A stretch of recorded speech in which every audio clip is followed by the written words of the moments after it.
Hello. This time around we're discussing Parsha Pinchas. First of all, the content of the Parsha very quickly in brief. Hashem, God, basically grants Pinchas and his descendants the priesthood, just to say thank you and to recognize what he did in the previous Parsha Balak, when he killed the leader of the tribe of Shimon tribe, Zimri, and Cosby, his Midianite girlfriend, while they were basically embraced in love and kind of basically making love to each other. I'm sure you remember that.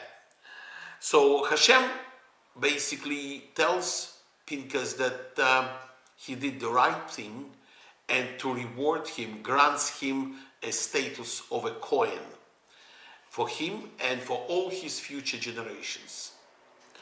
We will come back to that in a few minutes. Then Hashem orders Moshe and Elazar to conduct another census. Why?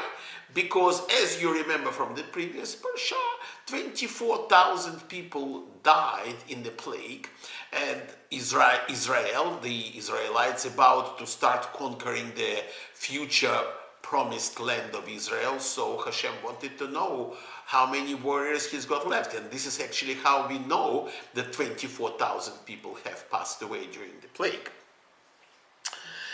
Then Moshe receives instructions from Hashem on how to divide the future land of Israel, the Holy Land, between the tribes, and how to conduct the lots, and how the land will basically name the owner of this particular plot of land by itself, which is basically the divine dedication of this particular land to each individual tribe and family. And then there is the story of the 5 daughters of Zealot. Since the original law from Hashem was that only the sons inherit their father's land, they came over to Moshe and to Elazar, Kohen Gadol, because he was the Kohen Gadol, and they said to them, look, we believe it's not fair, since our father did not have any sons, and we are only 5 daughters here, and we would like to receive our father's inheritance of land. So the law must be somehow amended for that. If a man does not have any sons, has daughters only, so be it. And this is when Moshe went to Hashem, and Hashem said, absolutely correct, those ladies are right. And the law was amended, stating that if a man did not have a son, but had daughters, daughters will inherit their father's land on a condition that they will marry within the tribe. It means that basically it's the same way as, for instance, in the United States, California versus Massachusetts, for instance, right?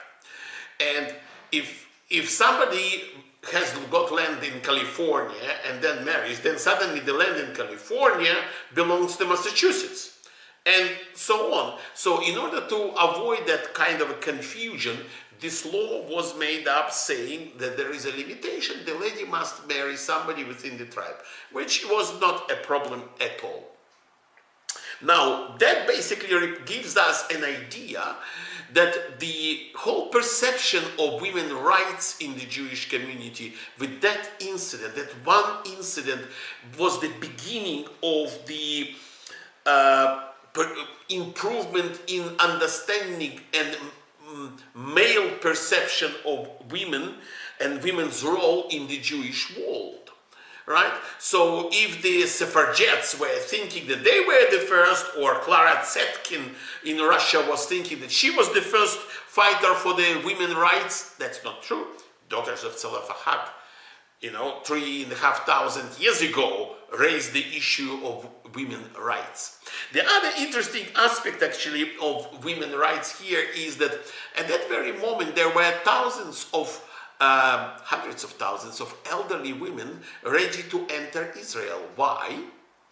because women at the time of spies, when the spies came over, 40 years prior to this moment, right? Men were the ones which refused initially to go to Israel, to the land of Israel, because they were afraid, and they were the whole tragedy which we know from the story of the spies. However, women wanted to go into the land of Israel because they wanted a settled life.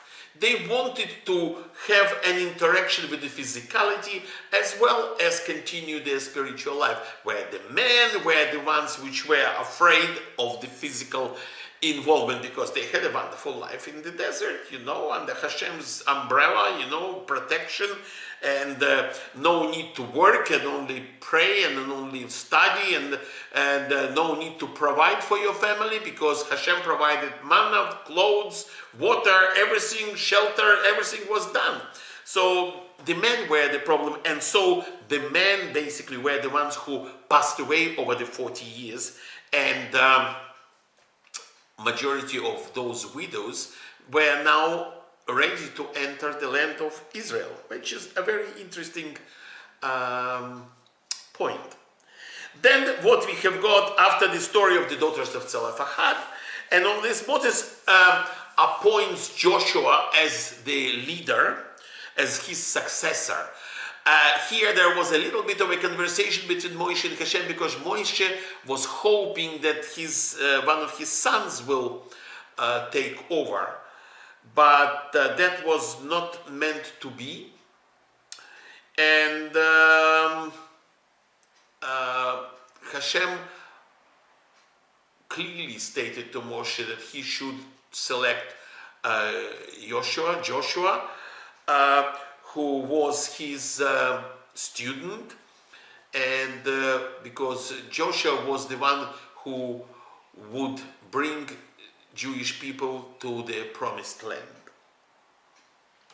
And then Parsha finishes up with a detailed description of all the sacrifices offered on Shabbat, on Rosh Hashanah, on Rosh Chodesh, on Passover, Shavuot, Yom Kippur, Sukkot, Shmini Atzeret, all of the different festivals, what kind of sacrifices should be offered in addition to the normal daily sacrifices.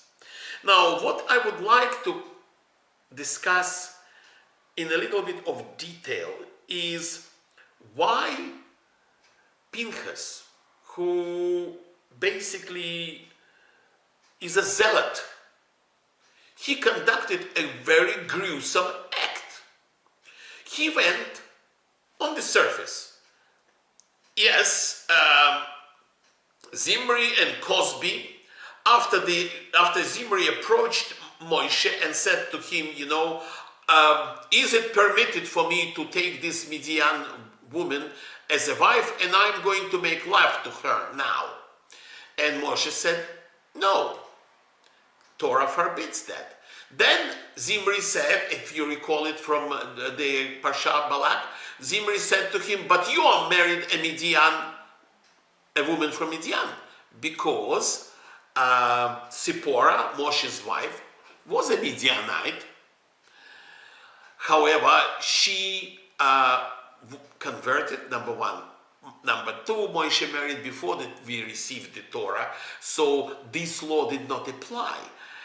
But that was not the point. Zimri publicly was ridiculing Moshe and ridiculing the whole law, and as a consequence was ridiculing God, the laws of Torah. And Zimri publicly stated that he is going to make love to this woman right now. And he did. He took her in front of the whole community, basically, into his tent, and started making love with her.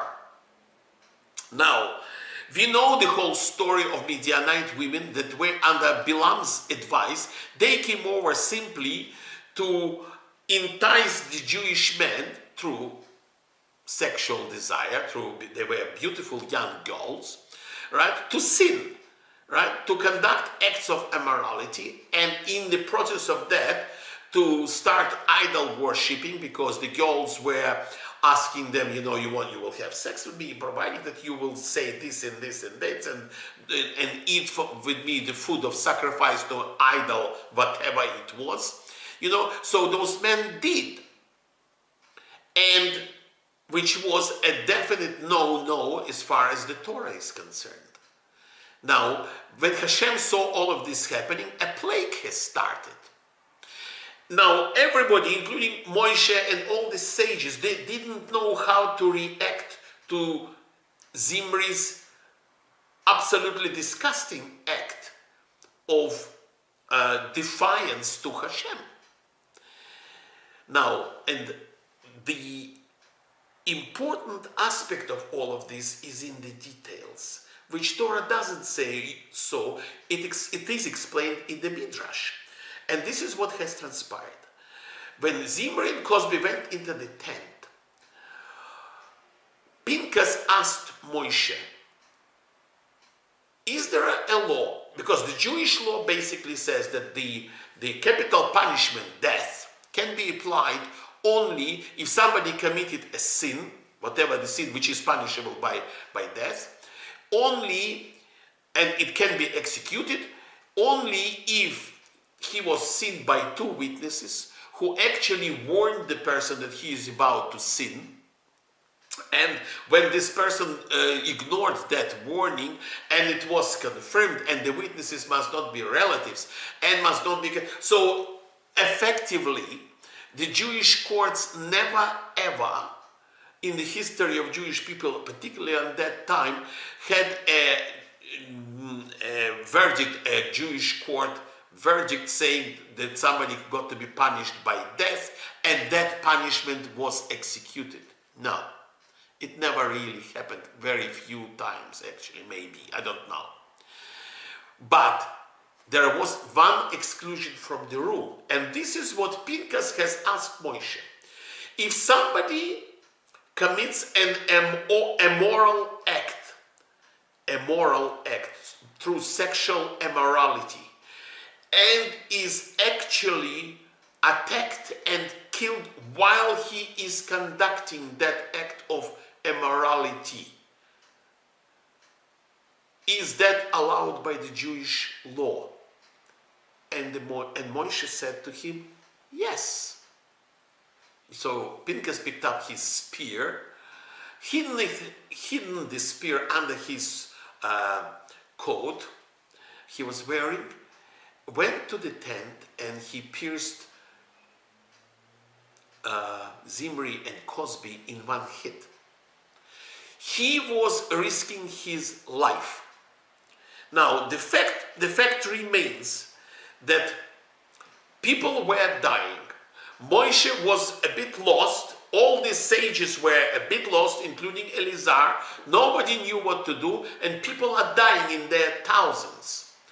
As soon as he hit with his spear those two, which were in the act of making love, the plague stopped. These are facts. Now, that was a brutal act. To kill somebody while they're making love, is per our today's standards, is a horrible act. So the question is, why Hashem believes that this act of zealotry is correct? And why he rewarded Pinchas and his descendants with the title of a Kohen. Kohen is love, because Aaron Kohen Gadol was the attribute of love. Do you realize that when Aaron passed away, not only men were crying for him, but even all women were crying for him? Because he was involved in many families, he was trying to find peace between the husband and wife, and parents and children. He was the epitome of love. And here again, Pinchas is given the attribute of love. He was made a Kohen. Now, then what has transpired? So, those initial men who were conducting themselves the immoral acts, the courts told, judged them and told that they must be killed. They were killed. Then the tribe of Shimon, if you recall it from Bilam, came over and said, and when they were killed, the plague has stopped. But when they all came over and said, why did you kill our men? They were not a big deal, And this is when Zimri and Cosby came over and said that, they're going to conduct this act in front of everybody, as we discussed, right? And the plague has restarted again. So basically, Pinchas has saved thousands upon thousands of people. Maybe one of the arguments is that if Pinchas wouldn't do what he did, you and I wouldn't be here. There would be no Jews. All of them would be dead. So there will be no Jews on this planet. And everybody who is Jewish wouldn't exist. The other very important point, and that was made by Rebbe Shimon Bar Yochai. Whoever makes a person, turns another person into a sinner, this act is in itself is worse than murder, than the physical murder. Why? Because a physical murderer kills a person, so he loses his physical life in this cycle. Right now, in this physical cycle. He loses his, as what Kabbalah says, his place in this physical world. But his neshama is still fine and goes for the next cycle.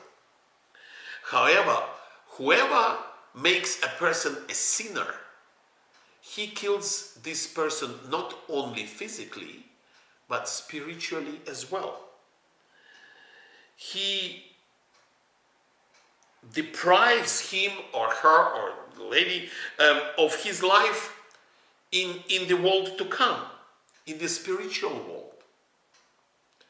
And it means that that particular soul will never ever come back in any shape or form which we consider appropriate.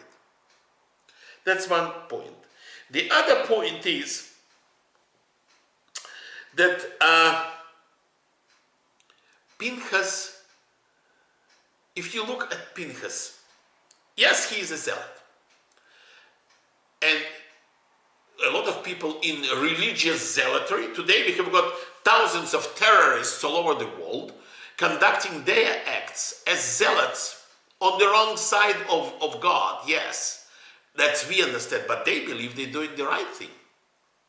They are zealots, but they are wrong. So the question here is, what is the underlying reason why a person acts in that way? And this is what the tribes later on, in this parsha, basically in Pinchas, and the Torah repeats a few times the fact that Pinchas was the descendant of Aaron, the epitome of love. And Torah repeats few times the fact that, Pinchas was given by Hashem the title of a Kohen, which represents love and peace. Because the other tribes were accusing Pinchas, saying that he is the descendant of Puti, who was fattening the calves in order to conduct sacrifices to the idols for those calves. And they were implying that Pinchas was simply an aggressive, barbaric person, right, who was prepared to kill just for the fun of it. And that's why he did it, because that was an opportunity for him to follow his instincts, his physical instincts of aggression. That was the idea of the tribes when they were later on complaining to Moshe about it. And this is why the Torah reinstates few times that no, his instincts were love and safety of Jewish people, to protect, to stop the plague. Because he was afraid that thousands upon thousands of people will die, that all of them will die. Number one. And he felt indignant for Moshe and for Hashem, for the insult which was basically displayed towards them. And this is what was the underlying driving force for Pinchas to do what he did. It's hard for in our day and age to accept this level of brutality as the rightful act. And I had numerous debates with a number of people who know, probably some of them know much more than I do, and they saying, maybe he was wrong, because to kill somebody like this while they conducting, they making love, is very brutal and very animal-like. It depends why and for what reason. So we may or may not fully share Pinchas's drive and why he did what he did. But if we for a minute imagine that he did it for love, that he did it in order to protect his brethren, his people, that he did it in order to stop the plague, and that he did it because he was indignant about the insults towards Hashem and Moshe. And in that case, the lesson for us is, before we commit any act today, before we do anything, we need probably to examine ourselves why we want to do whatever it is we want to do, whether we want to fight or we want to find a compromise, a solution. It is important for every man and woman, for every child and every adult, as soon as they are capable to analyze what they are doing or what they are going to do, to see whether this is the right thing to do or maybe it's not. A zealot is not a bad word. A zealot is a person who is determined to risk his life for the right reasons. But the reasons must be right. And that is the important lesson out of this parsha, or at least this part of it. Thank you very much. Have a nice evening, day, morning, whenever you're watching this video. I will see you in the next parsha. Goodbye.